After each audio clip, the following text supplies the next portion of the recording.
Google was invented by computer scientists Larry Page and Sergey Brin, and it began in 1995 at Stanford when the two were both graduate computer science students. Sergey Brin actually showed Larry Page around the campus of Stanford when he was thinking of applying to the university. Together, they built a search engine together that they called Backrub. A search engine is an internet program that searches various web pages and the entirety of the internet based on the words you originally searched. Some examples of search engine softwares include Boolean operators, display format, and search fields. Algorithms rank the relevancy of results that show up so that we are consistently shown results that are most relevant to us. Google, or Backrub, was originally given its name because of its ability to do backlink analysis. This was a unique search engine because it utilized technology called PageRank that determined the relevance of a website by considering its number and importance of pages. At this point in time, search engines ranked results based on how often a search term appeared on a web page. Due to the great reviews that Page and Brin were receiving about Backrub, they began developing Google. The site was eventually renamed Google, which is actually a mathematical expression for the number 1 followed by 100 zeros. The founders actually found this name in a book titled Mathematics and the Imagination by Edward Kastner and James Newman. The founders say that this name represents the amount of information that a search engine sifts through in order to produce the most relevant information for its users. Their initial mission was to organize the world's information and make it universally accessible and useful. Operating out of their dorm rooms, Page and Brin developed a server network out of cheap and used personal computers. They struggled to find anyone that wanted their product given its early stages of development. They decided to keep Google and to continue to work and improve the product. In 1998, after hard work from both Page and Brin, Sun Microsystems co-founder Andy Bechtolsheim became very interested in Google and wrote a check for $100,000 made out to Google Incorporated. On September 4, 1998, Page and Brin became incorporated and then were able to continue to fund $900,000 more to continue to begin Google. In 2001, Google received a patent for its PageRank technology, and the company had also relocated to Palo Alto so that they could have access to more business space. When the company started to go public, they were concerned that the growth would go against the initial company motto of do no evil. Today, Google has now created Gmail, Google Docs, Google Drive, Google Voice, and Chrome, as well as many other technologies that we use on a daily basis. Google has also gained access to YouTube and Blogger.com and has become involved in many different smartphones, hardware, speakers, laptops, and gaming systems. Google's original mission statement was to organize the world's information and make it universally accessible and useful. But this motto was replaced in 2015 to do the right thing. For some, this might be an ironic mission statement given the doubt related to the actions of Google in the last several years, but the company still maintains this mission statement. For our interview, I have a couple of friends that work in the tech industry. I received one Zoom interview with my friend Austin Clare and an email interview with his friend Harrison Phillips. Both work a lot with Google's ads and had some different perspectives to offer about them. First, I will go through the emailed interview with Harrison, and then the Zoom call with Austin will play. The questions I asked were, what is your position at Google? What are some pros and cons of working there? What are you excited about that is coming out in the future? And if there's any other interesting facts or insights you would like to share with my class.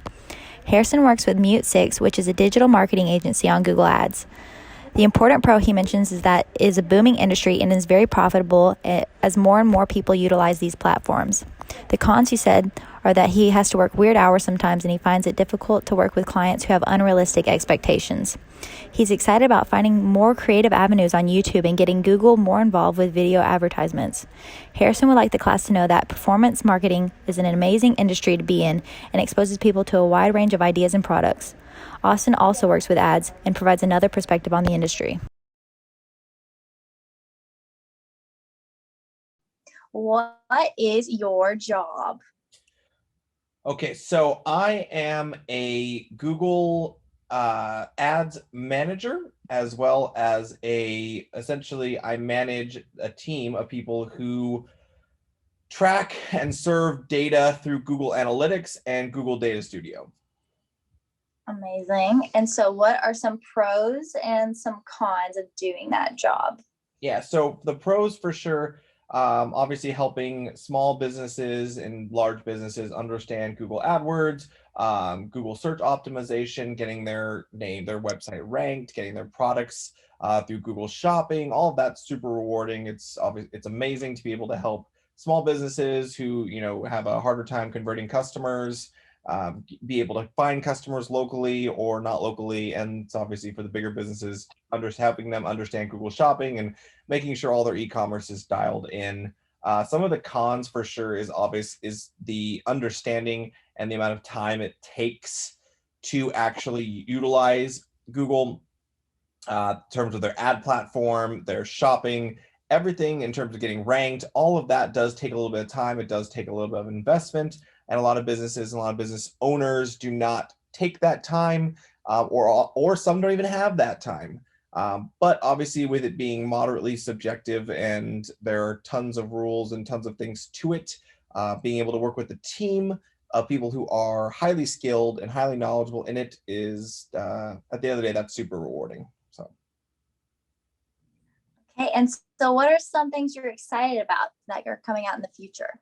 Yeah, so what's really exciting is Google is essentially has already been the number one in terms of how to measure analytics. But as they continue to keep evolving, they're basically making it a one-stop shop for all of your analytics needs, from Google Data Studio or Google Analytics to Google Data Studio, to basically have a hub or a platform where all of your analytics from different platforms like Facebook, Pinterest, TikTok, all of that, places you're spending money, to obviously your Google Analytics, where you understand your customers, you get to understand your customers, where they are, their age, their interests, their hobbies.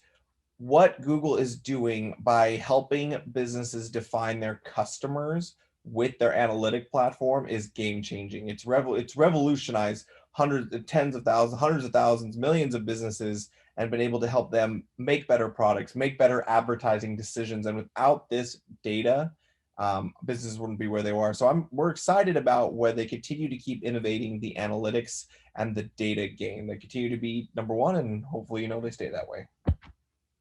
Amazing. And then is there anything else you would like to just share with my class about yourself or about Google, or something you find interesting?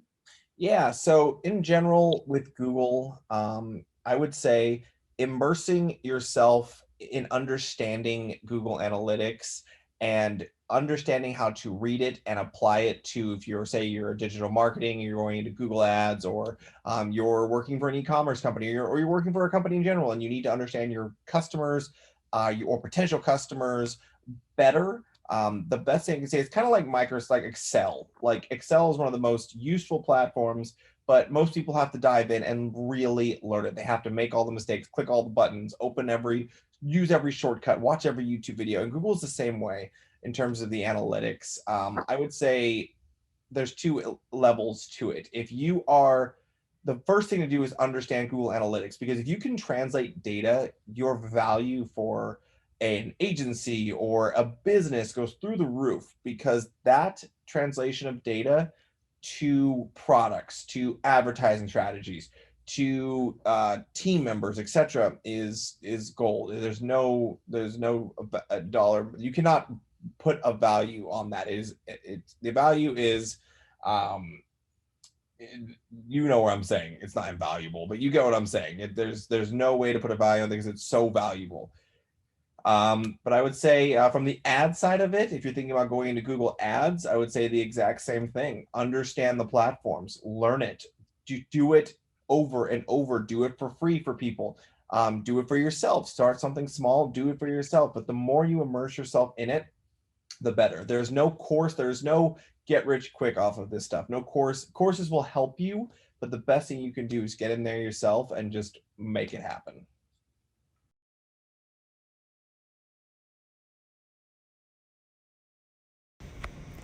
Something that you may not be aware of is the fact that Google can ban your account. A direct quote that comes from Google's terms and services is, "We may suspend or stop providing our services to you if you do not comply with our terms or policies or if we are investigating suspected misconduct." Some of the ways this can happen is if you hack the Google Play Store to get free apps or any sort of DDoS attack. This kind of attack happens when there is malicious attempt to attack a service by disrupting normal traffic by overwhelming the server. However, in 2019, Google banned several accounts whose crime was spamming emojis in the comments of a live stream.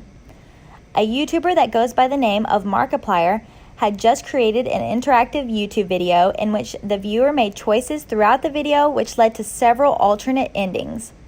The YouTuber was live streaming the video and was allowing the viewers to decide which path they would take by using either green or red paddle emojis that Markiplier created. Because of the spam of these emojis, several accounts had their YouTube accounts banned, and some even had their whole Google account suspended since Google owns YouTube. This had a huge impact on people who could not access their Gmail, Google Drive, Google Photos, and other services made by Google. When people tried to get the ban repealed, some people were even denied.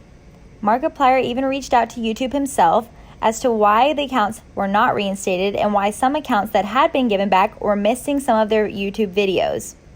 In response, YouTube said the accounts had been reinstated and they were going to look into why the appeals had been denied.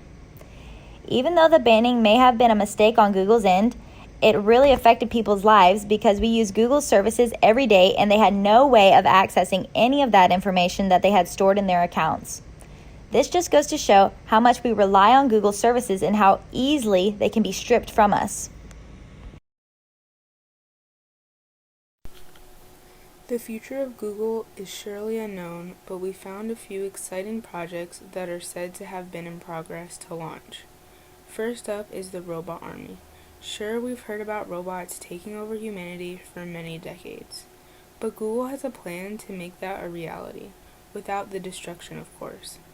Google has already been awarded the patent to quote-unquote control robot armies and to build robots with personalities.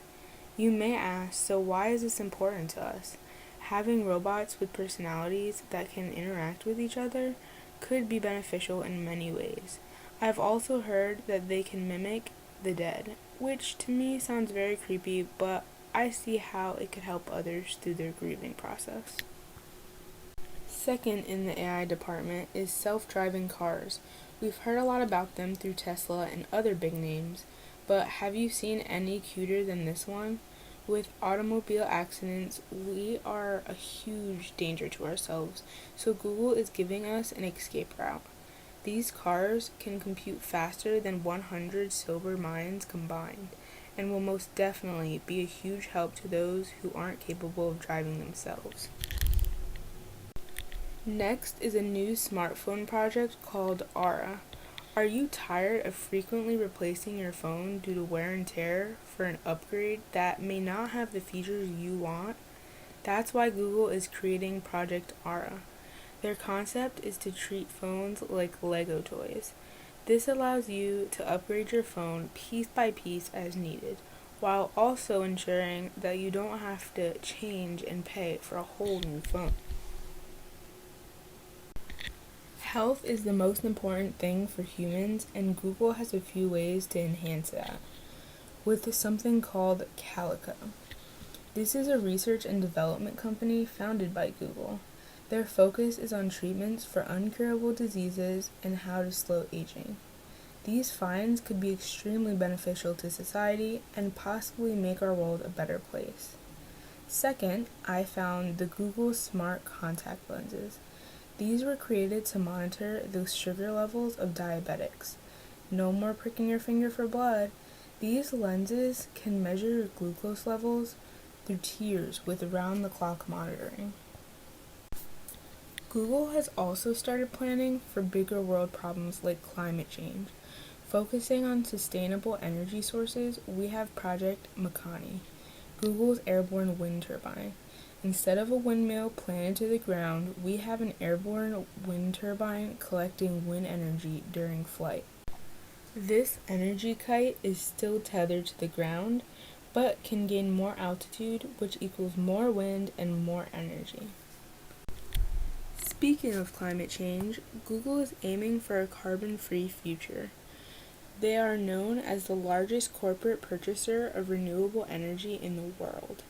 They have also set a few commitments in place of that. By 2030, Google's goal is to be operating on total carbon-free energy 24/7, along with helping over 500 cities and local governments reduce 1 gigaton of their carbon emissions annually. These, along with other huge and doable strategies, have been made to help reduce carbon emissions and help save our planet. Last but not least is Project Loon, Internet in a Balloon. Nearly half of the majority of people on Earth don't have access to the internet.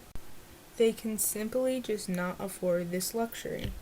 This is where Loon comes in play.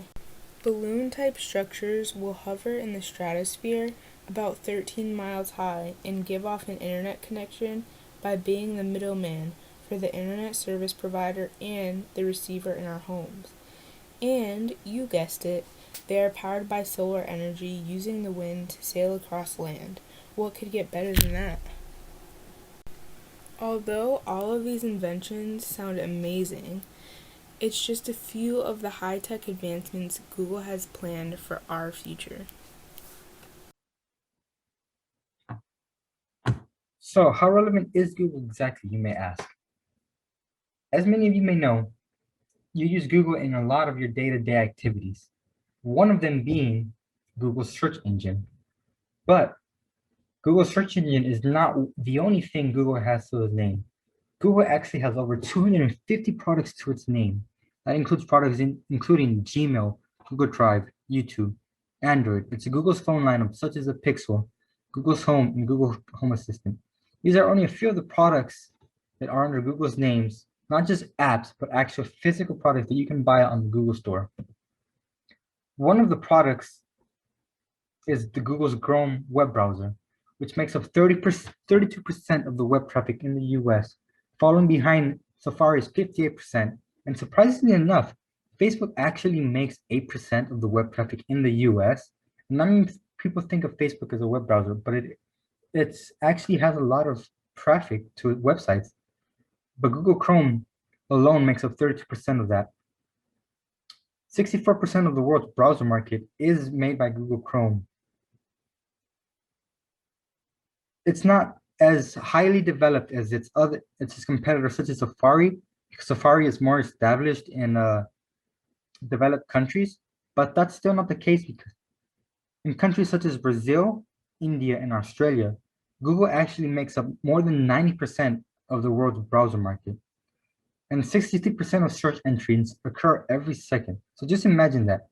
At every second point, there's at least 63,000 people searching an entry, right? Google going into Google's Chrome search engine, 63,000. That's a lot. That is very much a lot. And if you did not know, Google, among many other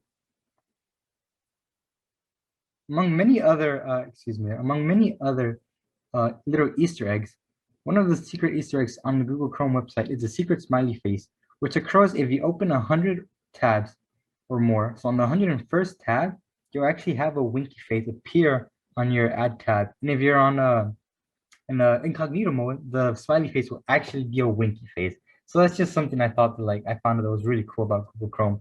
But Google Chrome among that has many other interesting Easter eggs. So yeah.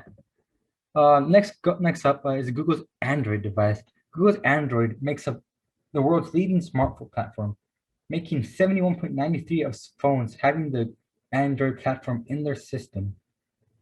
This combining with iOS make up 99% of the smartphone platform market, leaving leaving almost no room for any other competitor. This can include not only the Pixel lineup, which are Google-made phones, the Pixel 5 and which actually enough, I have a Pixel 4 with me. So Android is actually what I use. And we all had that Android versus Apple war, like in middle school or like early high school, we're like, oh, iOS is better, iPhones are better than Android. Well, numbers show in the US, not in the US. So as a global population, 71%, nearly 72% of that phone's platform is Google products. So you have phones such as Samsung and Google's Pixels that make up Google's Android. Let's talk about revenue for a second here. Google actually makes a lot of money. And when I tell you a lot of money, I mean a lot of money. 97% of that money comes from advertising alone, not as a product from Google known as Google Ads, which is what shows up in the YouTube videos when you watch a YouTube video. So like this class has seen, whenever Dr. Sib wants to show a YouTube, we always get the little ad in the beginning of the video. And money from that ad actually goes into not only the producer of the video, but to the company itself. So in 2019, Google made 134 billion dollars in that year, leading up to its 632 billion market value in 2020. Google is the second largest internet company in revenue alone, falling only behind Amazon at first, which we all know Amazon this year, how much it climbed due to the pandemic and quarantine and all the online shopping. And Google has actually reached over $1 trillion in market capital. If you don't know what market capital is, it's the total shares of the company multiplied by the market shares of value of the stock. So over $1 trillion, making it the third highest valued, right behind Amazon and Microsoft. And just to end it off, we're talking about Gmail and Google Drive. Gmail currently has 1.5 billion active users, making up 15% of the total population. Gmail is actually very efficient in the email browsing. This is what makes Gmail a little bit superior than other email competitors because of smart features such as being able to share priorities and all that. And Google Drive gives you 15 gigabytes of free storage. And many of you know what Google Drive is, but specifically as Google intended it, it's a file sharing and synchronous app developed by Google to be able to have files online and be able to share them with others. And these apps include Google Drive, Google Docs, Google Slides, Google Forms, and all that multiple forms that are included in the Google Drive. And all this combining makes up just a small portion of what Google's impact has on the world today.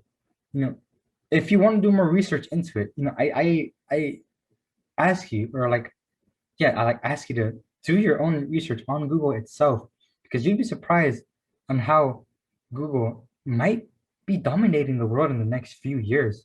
It's scary to think about, but if Google has such an impact right now, how will it be in the future? And that will actually be talked about. So yes, that is the relevance of Google at this point right now.